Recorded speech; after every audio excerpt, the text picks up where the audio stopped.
មពេលឲ្យគេលងវងវេក្រោមស្បៃរាត្រីតែពេលនេះបាត់លោកពុកបាត់ទុកឆ្ងាយពីភក្ត្រា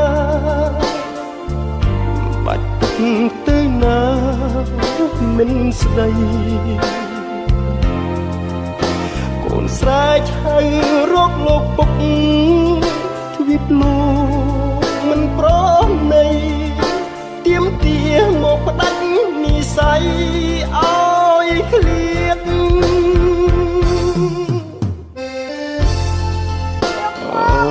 កូនពុកមកពុកណាកូនណាកូនឆ្លាតតិចតកូនទៅកូនឆ្លាតណាកូនណាកូនធំឡើងធ្វើការធំណាកូនណា